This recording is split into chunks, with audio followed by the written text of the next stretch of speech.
Badan kusoo dhawaada janaalka dhacdooyinka dunida tuyub ood uga barateen barnaamijyo xiiso badan. Maantana mawduuca waxaan idinkugu haynaa waa maxay dragon ama xayawaanka dragonku. Dragonka ama jinku waa xayawaan weyn oo caan ah oo ka dhex muuqda hidaha dhaqamada badan ee adduunka.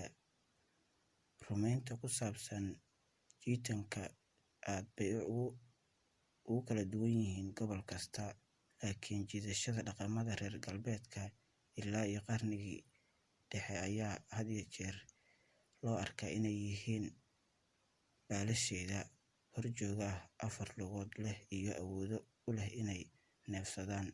Riwaayadaha dhaqamada bariga waxaa badanaa lagu muujiyaa sida baala la'aan, 4 lugood xayawaanada abeesada leh ee leh caqli aad u sarreeya. Warbixinadii ugu horreeyay ee la xaqiijiyay ee ku saabsan xayawaanada bahalku waxay u egyihiin abeeso waaweyn. Hal-abuurka draconic waxaa marka hore lagu sharaxay taariikhdii taariikhiga ahayd ee bariga fog, wuxuuna u muuqdaa fanka iyo suugaanta Mesopotamiankii ee hore. Sheekooyinka ku saabsan dilalka abeesooyinka waaweyn ee duufaanka leh waxay ka dhacaan ku dhowaad dhammaan khuraafaadka Indo-reer Yurub iyo kuwa ku dhow bari. Hal-abuurka caanka ah u dhiga ee riwaayadaha leh waxaa ka mid ah Mushozo of Mesopotamia qadiimiga ah, Ebeb ee khuraafaadka Masaarida, Firtra oo ku taal Rig Veda, Leviathana kitaabka quduuska ah, Grandi Gule ee gobolka Baitu ee Faransiiska, Python, Ladon, Wyvern iyo Larrayn, Hydra ee khuraafaadka Greek-ga oo loo yaqaano Jormungandr, iyo Fafnir ee khuraafaadka Norse, iyo masduulaaggii ka yimid Beowulf. Sawirka reer galbeedka caanka ah ee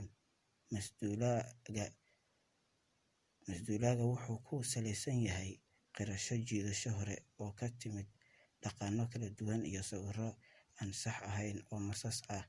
Dhaqamada reer galbeedka, jiidinkooda waxaa lagu sawiray daanyeero lagu sheegayo ama lagu adkaado, badiyaa bayquduusiinta ama geesiyada dhaqanka sida halyeeyada caanka ah ee Saint George iyo Dragon.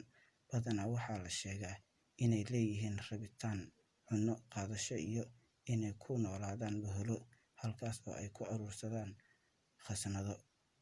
Riwaayadan waxay si joogto ah uga muuqdaan suugaanta khiyaaliga ah ee reer galbeedka oo ay ku jiraan The Hobbit oo uu qoray J.R.R. Tolkien, taxanaha Harry Potter ee J.K. Rowling, iyo A Song of Ice and Fire oo uu qoray George R.R. Martin. Ereyga masduulaagi ayaa sidoo kale lagu dabaqay sambabka Shiinaha dhaqameed la fududeeyay, pinyin dheer, kuwaas oo xiriir la leh nasiib wanaagsan oo loo maleynayo inay awood ku leeyihiin roobka. Riwaayadaha iyo ururradooda la shaqeeya roobabka ayaa ah isha ay ka imanayaan caadooyinka Shiinaha ee qoobka ciyaarka, masraxa, iyo jiidda doomaha. In badan oo ilaahyo bariga Aasiya iyo Dumis waxay leeyihiin jihooyin ay iyagu yihiin ama ay la socdaan. Riwaayadaha waxaa sidoo kale loo aqoonsaday amiirka Shiinaha, kaasoo xilliyadii dambe taariikhda boqortooyada Shiinaha uu yahay midka keliya ee loo oggol yahay inuu jiido gurigiisa, dharkiisa, ama waxyaabaha shakhsiyeed.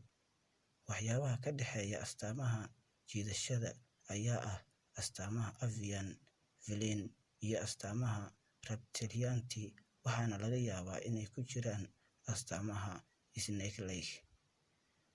Maqaarka 4 lugood oo leh 3 ama 4 suulal midkiiba, qanjidhada lafdhabarka ee hoos u dhacaya dhabarka dabada iyo daanka ilkaha leh oo saf ah oo ilig leh. Dhowr aqoon-yahano casri ah ayaa aaminsan inay awood ooda weyn ama yaxaas u guuraya ay wataan qaab u eg, gaar ahaan marka lagu kulmo meelaha kaymaha ama meelaha qoyan, waxayna u badan tahay moodalka sawirka masduulaaga casriga ah.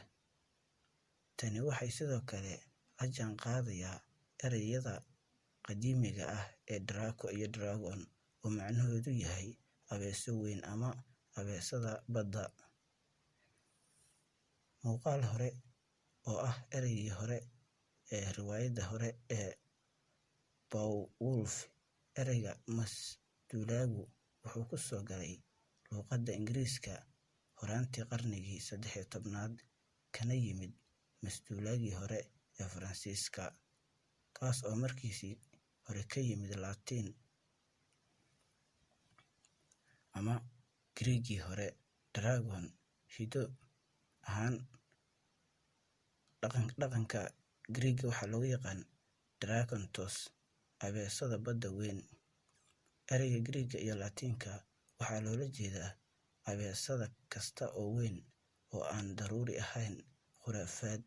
Ereyga Giriigga ee Sparkwolf waxaa loo badiyaa inuu ka yimid falka Giriigga ee loo yaqaano dermomai, oo macnaheedu yahay waan arkaa. Qaabka Ariosto